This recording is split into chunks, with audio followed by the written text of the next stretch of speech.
help women find their expertise, because we all have an expertise, and turn that into a profitable business. Today, I want to talk to you about letting yourself off the hook without making excuses. Some of you are watching this video and it's not Christmas yet, and some of you are watching this video and the holidays are long gone.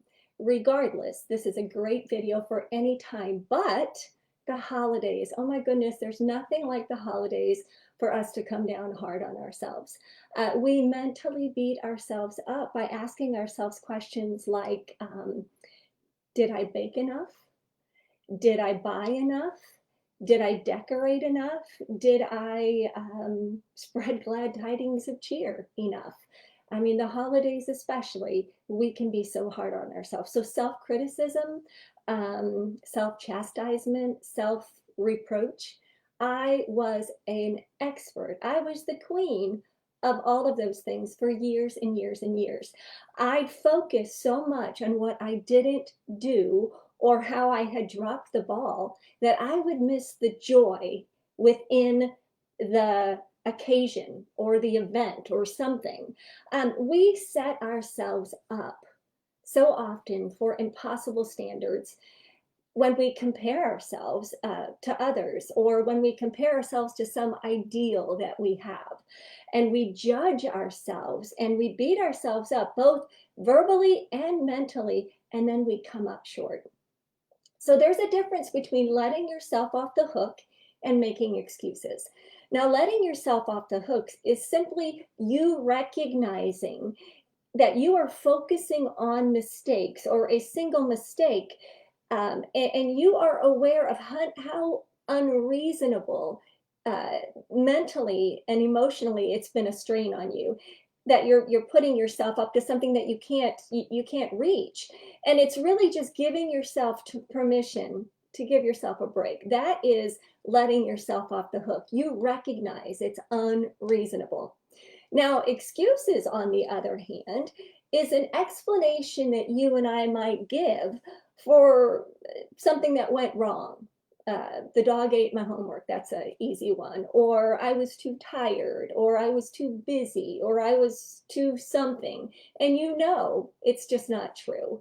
Making excuses, here's a telltale sign. Making excuses can sound an awful lot like whining or woe is me. So there's a difference between letting yourself off the hook and making excuses. And you know, this time of the year, it's quite often that we just beat ourselves up so much. So here's the deal. Let's be free. In the new year, let's be free. Let's set ourselves free.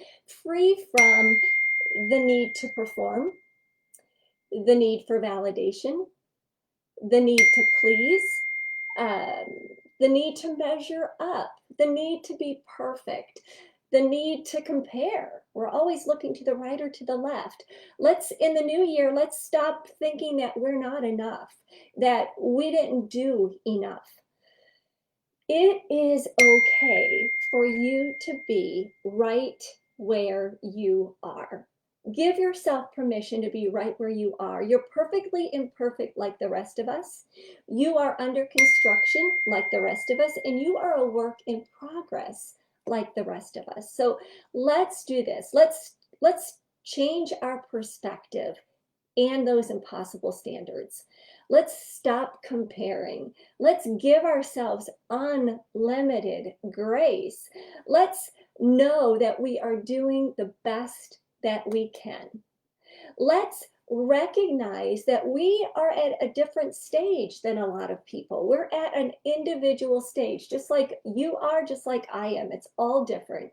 Let's believe that we are not being rated on a scale of 1 to 10. And let's believe that no one is keeping score.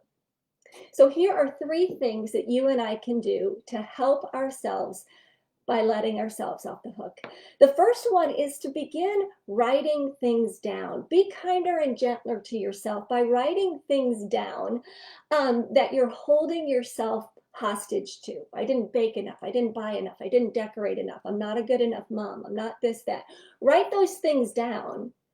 And then And then turn them back, turn them around into truths. I am good enough. I did do enough. And here's the deal. Here's another thing that you can do. You can go through your calendar and let it help jog your memory. Get clear expectations of those things that happen throughout the year that you're like, oh, I shouldn't have, I shouldn't have.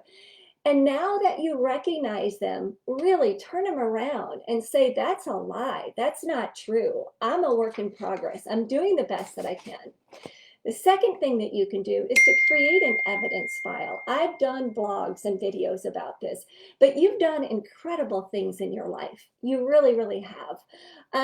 So starting back as far as you can remember, begin writing things down or recollecting the things that you've done in your life.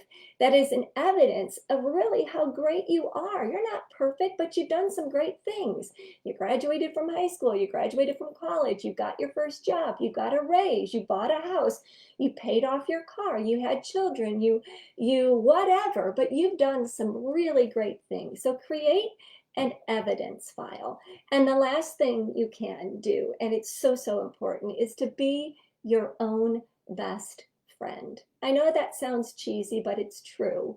Be your own best friend. Begin relating to yourself like you would to your best friend. Would you berate your friend like you berate yourself?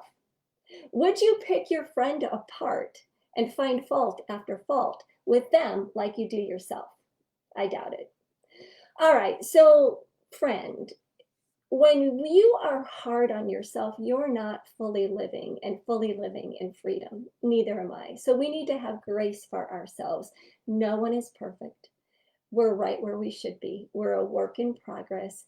We are messy, but not messed up. So thank you so much for watching. If you've got some comments, what are you doing right now in this moment to feel good about yourself and to give yourself some slack and to not beat yourself up? I'd love to know. Leave some comments in the comment section, please. And besides all of that, I hope you have a wonderful, wonderful Christmas, and Merry Christmas from my home to yours.